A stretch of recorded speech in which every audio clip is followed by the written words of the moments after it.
శ్రీగురుభ్యో నమ. సదాశివసమారంభాం శంకరాచార్యమధ్యమాం అస్మదాచార్యపర్యంతాం వందే గురుపరంపరాం. అది 1986వ సంవత్సరం. ముంబైలోని దాదర్ ప్రాంతంలోని ఖార్ రోడ్డులో శ్రీరామనవమి ఉత్సవాలు జరుగుతున్నాయి. నేను ఒక్కడినే ప్రవచనాలు వినడానికి వెళ్ళాను. ప్రవచనం మొదలైన కొద్ది నిమిషాలలోనే కొద్దిగా ప్రతికూలత కలిగి సరిగ్గా కూర్చోలేకపోయాను. నా ఆరోగ్యానికి ఏమవుతుందో నాకు అర్థం కావడం లేదు.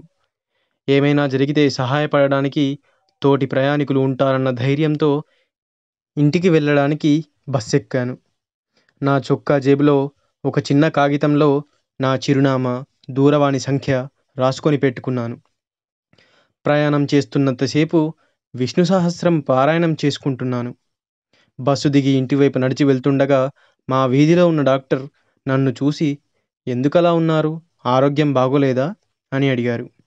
వెంటనే నన్ను లోపలికి తీసుకుని వెళ్ళి నా నాడి పరీక్షించారు. కొంచెం ఆందోళనగా నా రక్తపోటు కూడా పరీక్షించారు. రక్తపోటు ఎక్కువగా ఉంది. మీకు రక్తపోటు కానీ గుండెకు సంబంధించిన అనారోగ్యం ఏమైనా ఉందా అని అడిగారు. ఇప్పటి వరకు నాకు అలాంటిదేమీ లేదు అని చెప్పాను.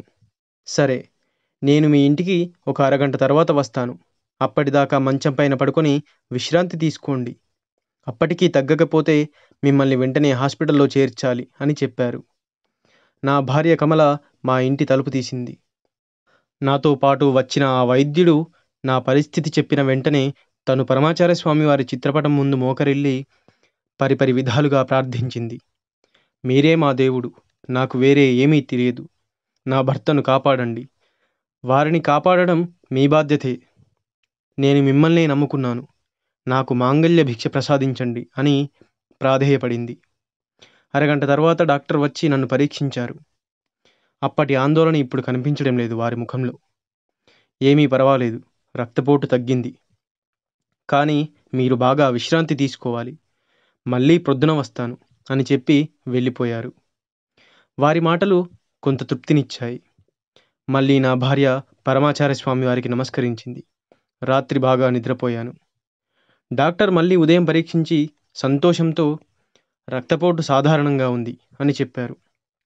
ఒక వారం రోజులు కార్యాలయానికి వెళ్ళవద్దని సూచించారు.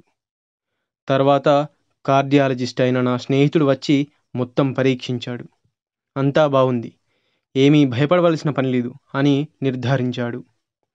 మరుసటి రోజు పుదుక్కొట్టై రాజమ్మ మామి గారి కూతురు శ్రీమతి రాజేశ్వరి మహేష్ నుండి ఒక ఫోను వచ్చింది. నేను వసంత నవరాత్రికి భిక్షావందనానికి కాశీ హనుమాన్ ఘాట్కి వెళ్ళాను. ఈరోజే తిరిగి రావడం. నాకు ప్రసాదం ఇస్తూ పుదుపెరియవ ఇంకొక ప్రసాదం విడిగా ఇస్తూ చెప్పారు. నువ్వు బాంబే వెళ్ళగానే ఈ ప్రసాదాన్ని వేదనారాయణ్ గారి ఇంట్లో ఇవ్వు. వారి భార్య నన్ను ప్రార్థించింది.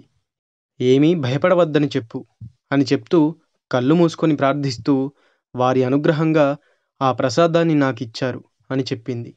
పుదుపెరియవ అనుగ్రహంతో ప్రసాదం ఇచ్చిన రోజు నా ఆరోగ్యం కోసం మా ఆవిడ మహాపెరియవ ముందు ప్రార్థించిన రోజు ఒక్కటే. ఆ రోజే మాకు అర్థమైంది, గురు శిష్యులు ఇద్దరూ వేరు కాదని, ఇద్దరూ ఒక్కటే అని.